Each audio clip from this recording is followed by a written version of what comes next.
Hi, welcome back to Cooking with Mrs. Thompson. I'm Karen Thompson, a former food service director dietitian, retired family and consumer science teacher, and cook. Join me today as we travel to the United Kingdom to make sausage rolls. But first, I want to tell you a little backstory about this recipe. I have been so blessed in my life to be touched by so many wonderful people. In my 20s, a couple came into my life, Alex and Yvonne, that blessed me in so many ways. I was in graduate school working a 40-hour a week internship, dietetic internship, writing my thesis, taking statistics, and I had no time for a job. And Alex and Yvonne took me in. They gave me a place to live for an entire semester. They fed me. I mean, they were just amazing. Alex was a professor of neuroanatomy at the Health Science Center at the University of Oklahoma, and Yvonne was a preschool teacher. They used to say that she started them and he finished them. Alex, unfortunately, has since passed away, but Yvonne, this one's for you. I can never repay all that you and Alex did for me, but I try to pass it on. So let's get started with sausage rolls. We're going to be making pie crust. Now, you can use the cheaty kind, that's already made up and in rounds, and that will work. I really think homemade's a little better. So let's make some pie crust. We're going to start with 2 cups of all-purpose flour, and I definitely measure this. Now, to correctly measure flour, heap it up, take the flat side of your knife and scoop it off. And that would be a level cup of flour. So I need 2 of these. To the flour, we're going to add 3/4 of a teaspoon of salt and 3/4 of a cup of shortening. It's better if your shortening is cold. I put this in the freezer for a few minutes, but it does feel definitely cold. So I want 3/4 of a cup. This kind is really kind of nice because it's got measurements on it, makes it easy. You can use a fork to cut the shortening in, or if you have a pie tool, I'm not sure what these are called, use it. But you're just going to cut the shortening into the flour until it's pea to sand sized. My shortening is all cut into the flour. To this, I'm going to add between 4 and 8 tablespoons of water. Let's start with 4 and see how cohesive our dough is before we dump in 8. We don't want the dough to be too wet. Now, you want to mix your dough as little as possible once the water is in there. Water will trigger gluten formation, which makes your pie crust tough. Gluten is what gives its bread its structure, but we're trying to minimize the gluten formation in the flour for pie crust. So I'm going to start, and you can see I've got ice in my water. I wanted it super cold. So I'm going to start with 4 tablespoons. Give it a mix.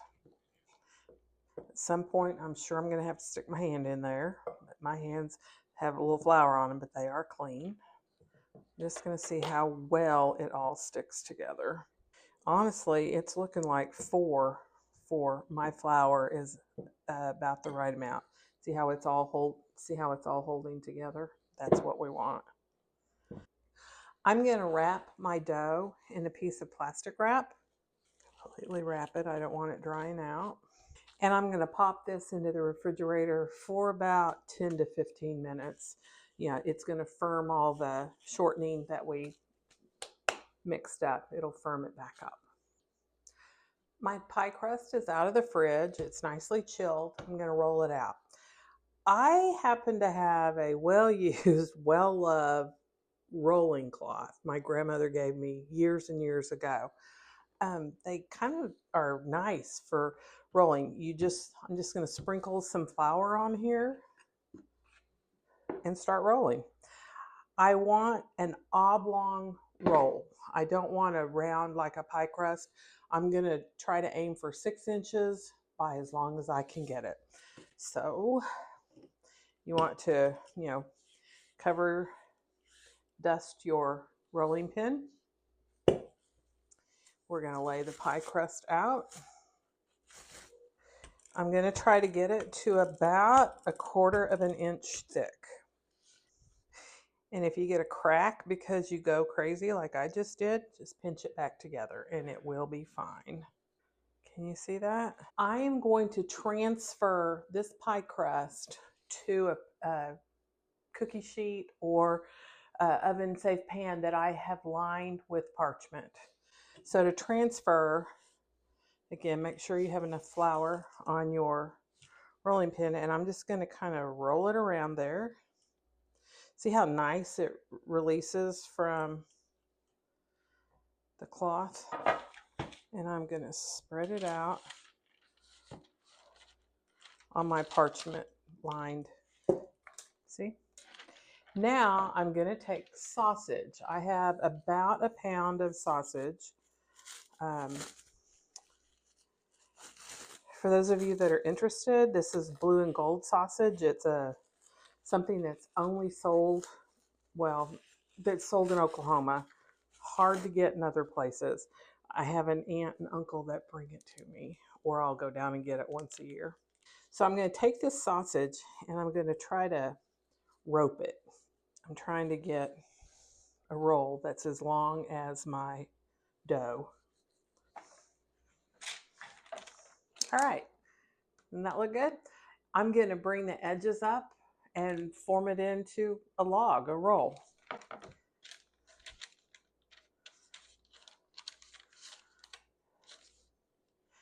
As best I can. See how my other edge is craggy? I'm going to straighten that up with a knife. I'm going to take my finger and just get it wet and run a little bit of bead of water over the pie dough, and that's going to help that other layer stick. Bring the other layer over. Trying to totally encase that sausage. I've got my egg wash, beaten egg. I'm just going to brush the top. Now I'm going to add something that Yvonne didn't, but I'm going to put some everything bagel seasoning across the top. There we go. This is going into a 350-degree oven. Check this out. Does that not look amazing? It baked for 50 minutes exactly at 350. I did stick a thermometer in it and the meat's 180, so it's fully cooked. I pulled it out and I let it sit for, I don't know, 10 minutes. It is time to tuck into this.